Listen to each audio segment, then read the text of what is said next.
The Observer's Terror. High Observer Stalak of the Harmonious Confederation had spent 3 centuries studying primitive species across the galaxy.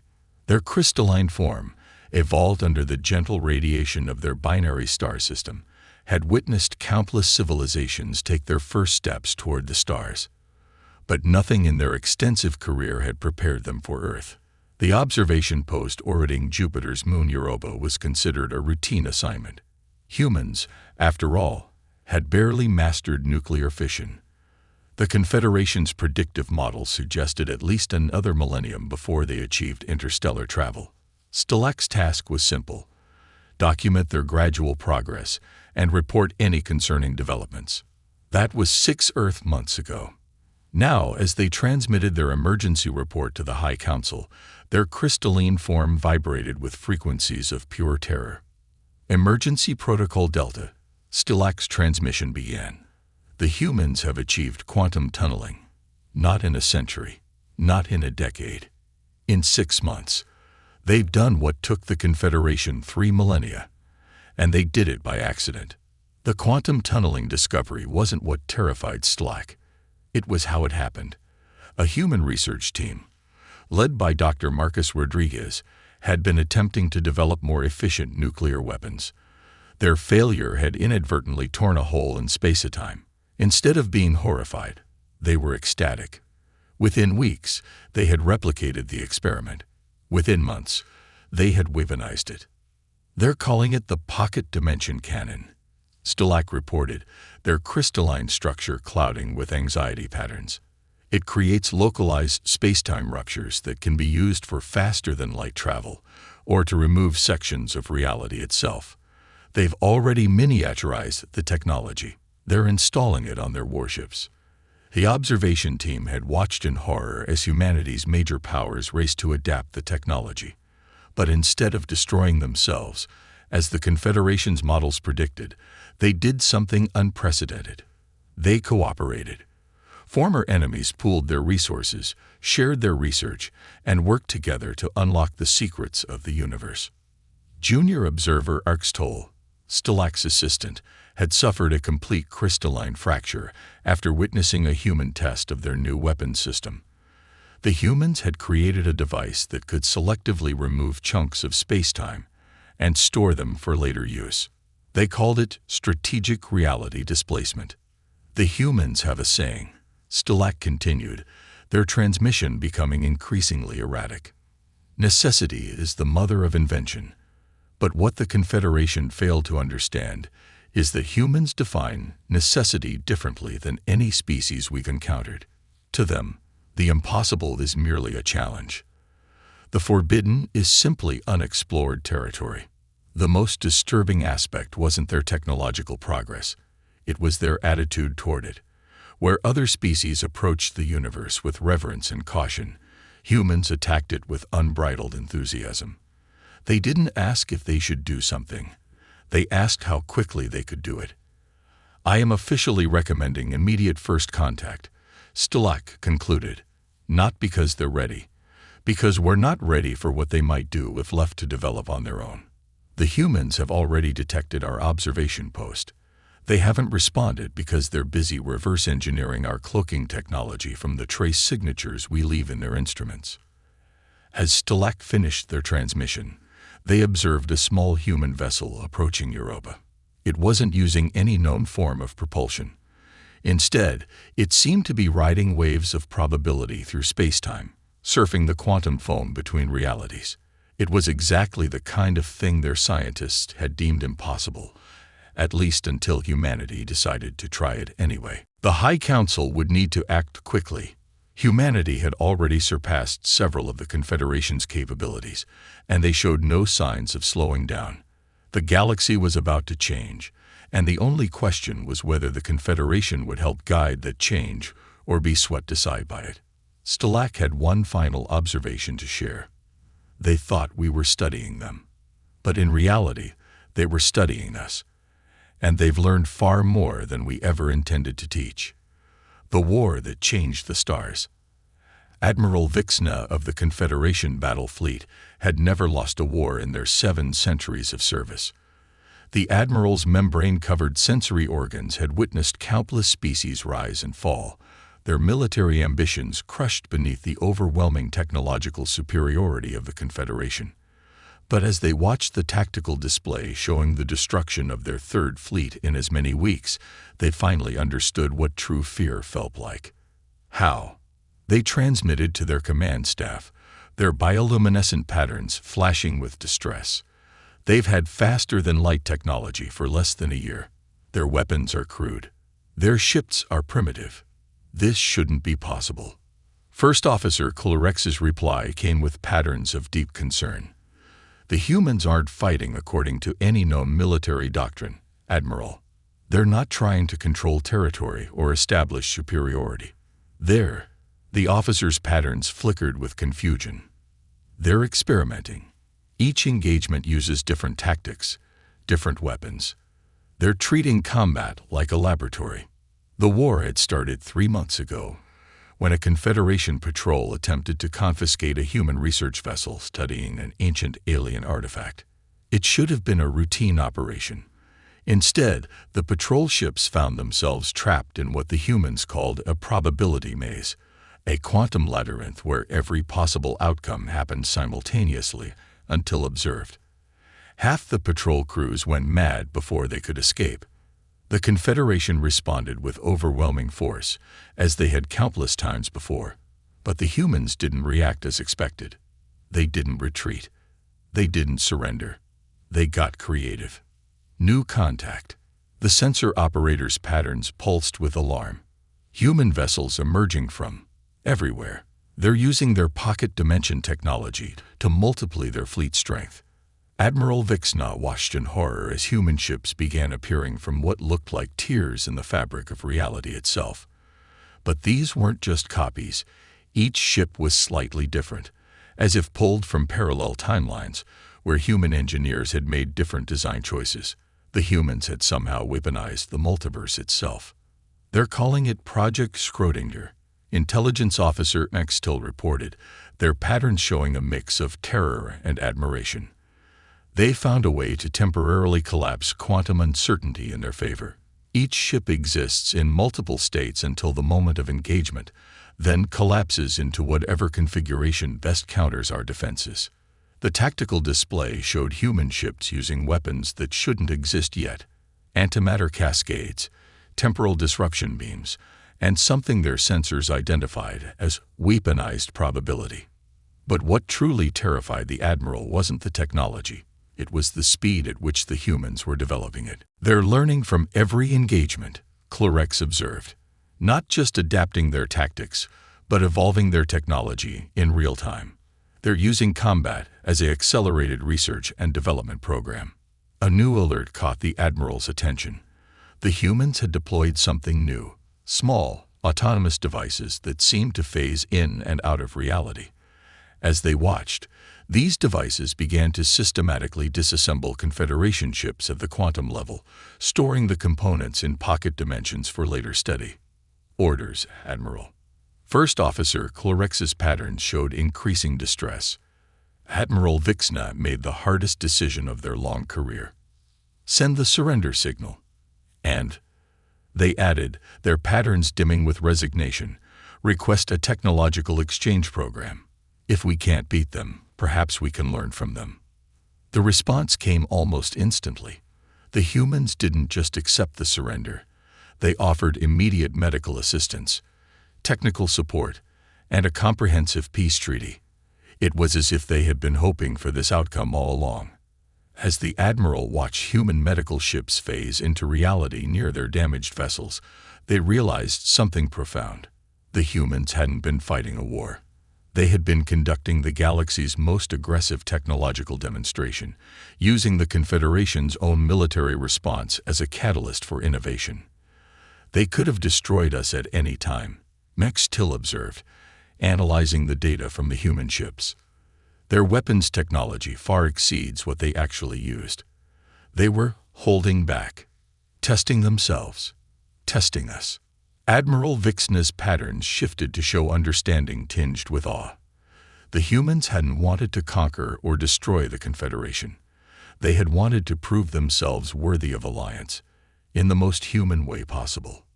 The war that changed the stars lasted less than 100 days, but its impact would reshape galactic civilization forever. The age of comfortable technological stagnation was over. The era of human-inspired innovation had begun. The innovation plague. Grand Archival Master HFY stood before the Emergency Council of the Galactic Confederation, their crystalline form vibrating with frequencies that indicated extreme distress. The massive chamber, usually a model of order and decorum, was in chaos. Representatives from 1,000 species argued in their native languages while emergency translators struggled to keep up. Order. Supreme Counselor Scavery's harmonics cut through the cacophony.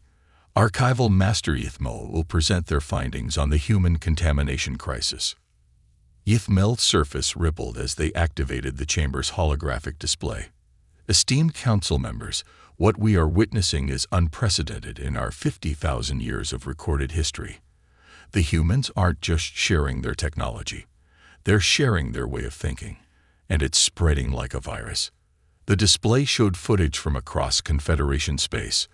On the crystalline homeworld of the Stalac, younger generations had begun experimenting with new growth patterns, creating irregular but more efficient forms. The biotechnology-based Angstari were rapidly evolving their own bodies, incorporating principles from human genetic engineering. Even the energy-based Vrexel had started manipulating their own quantum states in ways inspired by human probability mechanics. We're calling it the innovation plague, HFY continued. But it's not a disease. It's a fundamental shift in consciousness. The humans aren't forcing anyone to change. They're simply showing what's possible, and our people are choosing to follow their example. The chamber erupted again as footage showed a group of young Confederation scientists deliberately breaking apart a perfectly functional quantum drive to see if they could make it better. Such behavior would have been unthinkable just a year ago. The humans have opened what they call innovation centers across Confederation space, HFY reported. But these aren't traditional educational facilities. They don't teach specific technologies or techniques. Instead, they teach what the humans call creative problem solving and thinking outside the box. The display showed one such center on the Confederation capital world. A human instructor named Professor James Zhang was teaching a class of mixed species. There are no wrong answers, he was saying, only opportunities to learn. Don't tell me why something won't work. Show me how we might make it work. The effects are spreading beyond technology, HFY continued. Our social structures, our governance systems, even our art forms are being transformed. The humans call it cross-pollination of ideas, but it's more like a chain reaction in the collective consciousness of our civilization. A Vrexel representative flared with agitation. This is cultural contamination. We must contain it. With all due respect, HFY responded, we cannot contain an idea, especially not this idea. The humans have shown our people something we never knew we were missing. The joy of discovery, the thrill of creation, the satisfaction of solving problems in new ways. The holographic display showed more scenes from across the Confederation, as Stalac artists creating sculptures that defied crystalline physics, a Angstari engineer combining their biotechnology with human quantum mechanics to create living starships, a group of Vrexel children playing with probability fields like humans playing with soap bubbles. Most concerning of all, HFY's frequencies dropped to a solemn tone. They've introduced something called brainstorming sessions.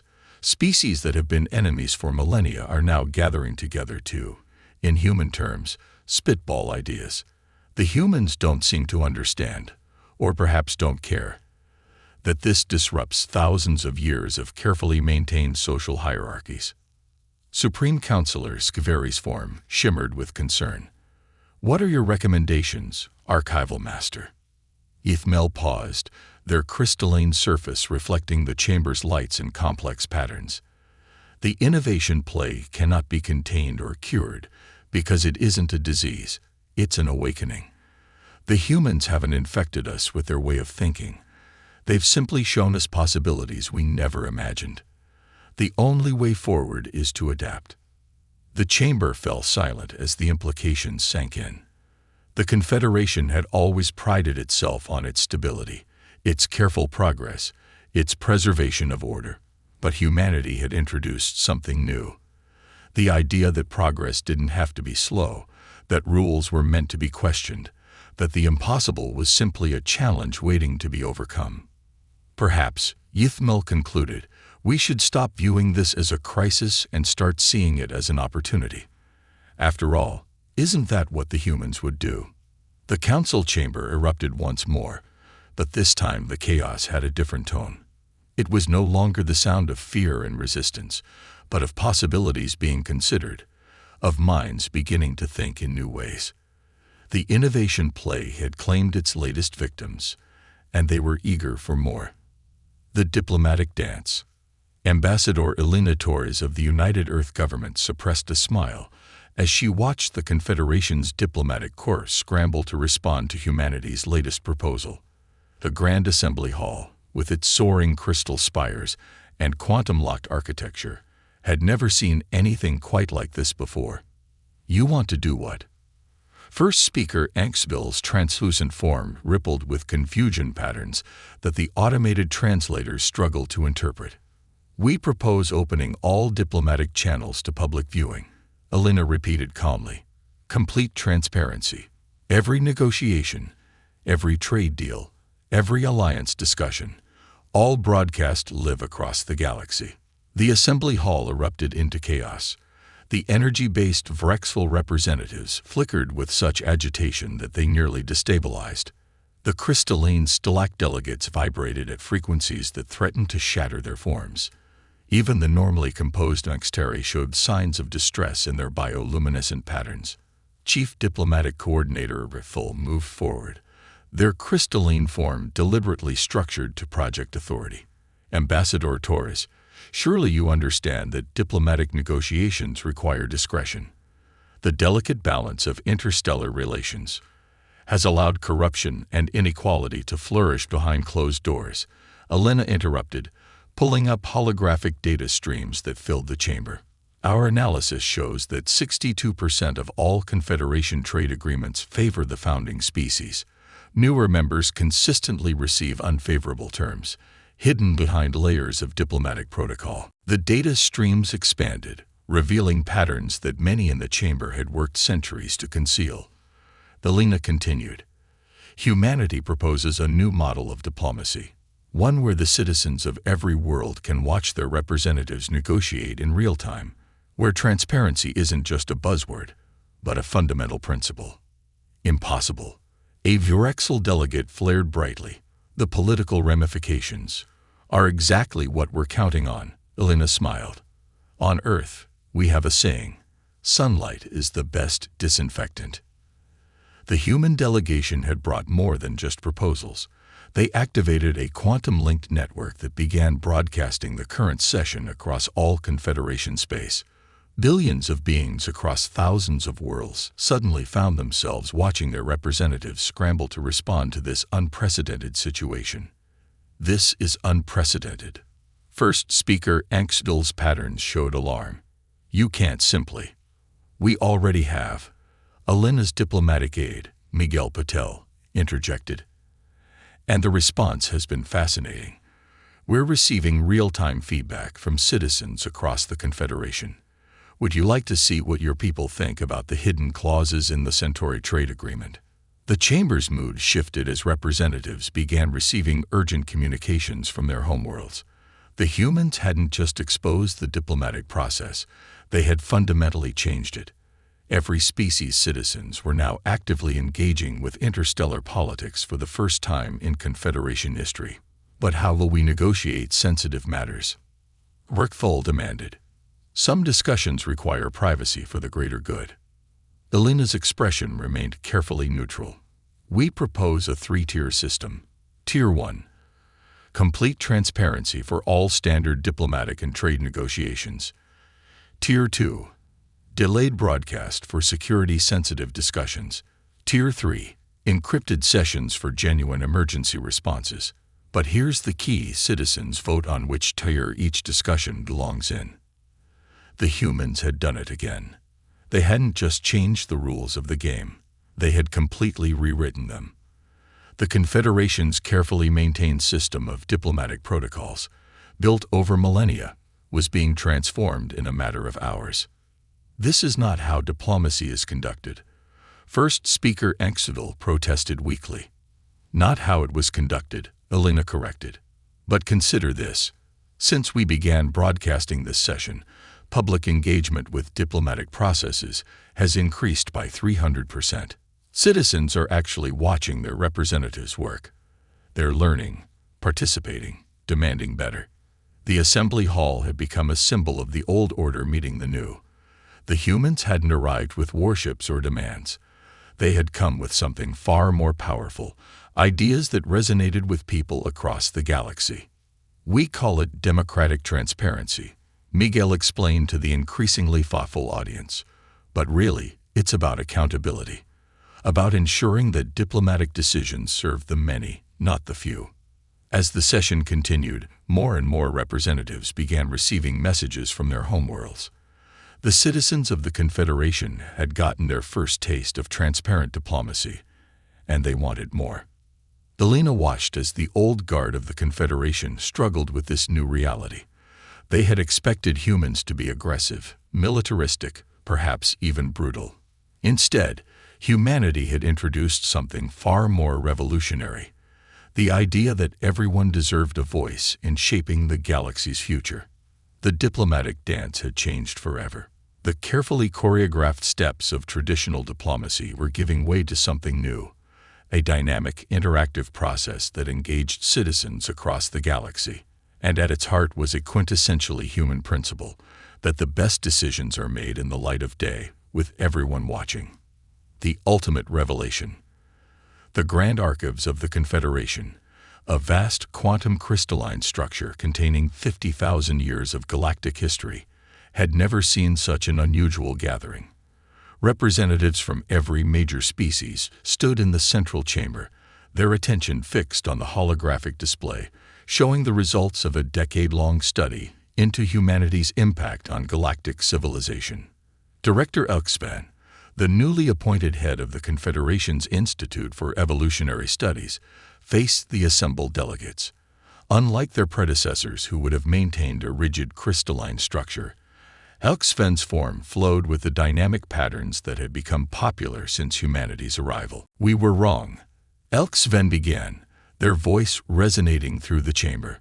"For centuries, we feared humanity's capacity for violence, their rapid technological advancement, their disruptive innovations. We thought these were their defining characteristics. We were looking at the surface and missing the profound truth beneath." The holographic display shifted, showing scenes from the past decade. Human-inspired innovations transforming worlds, new forms of art blending species perspectives, diplomatic sessions conducted with unprecedented transparency, and joint scientific ventures pushing the boundaries of known physics.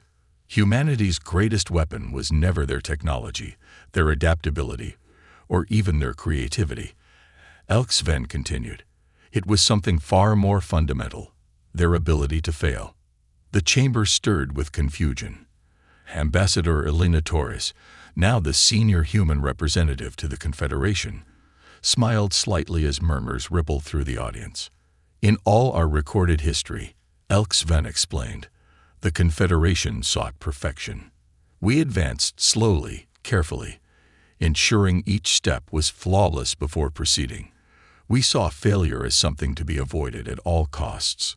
Humans, however, embrace failure as an essential part of growth." The display showed countless examples, failed experiments leading to groundbreaking discoveries, diplomatic missteps resulting in stronger alliances, technological disasters spawning revolutionary innovations. "They have a saying." Elksven's form shimmered with appreciation. "Fail fast, fail forward." While we spent millennia avoiding failure, humans made it their teacher. They don't just accept failure. They actively seek it out as a path to understanding. The evidence was undeniable. Human scientific methods, which encouraged multiple simultaneous attempts with high failure rates, had accelerated technological development across the galaxy. Their diplomatic approach, which openly acknowledged and learned from mistakes, had transformed interstellar relations. Their willingness to share not just successes, but failures had created a new culture of innovation throughout the Confederation. But here's the true revelation. HFY's form pulsed with excitement. This characteristic isn't unique to humans. It exists in all sentient species. We simply forgot it, buried it under millennia of seeking perfection. Humans reminded us of something we had lost: the courage to fail. The display showed youth from various species adopting human approaches, Stalak children experimenting with impossible crystalline formations, Vrexel students intentionally destabilizing their energy forms to discover new states of being, Nanxteri scientists publicly sharing their failed experiments to accelerate collective learning.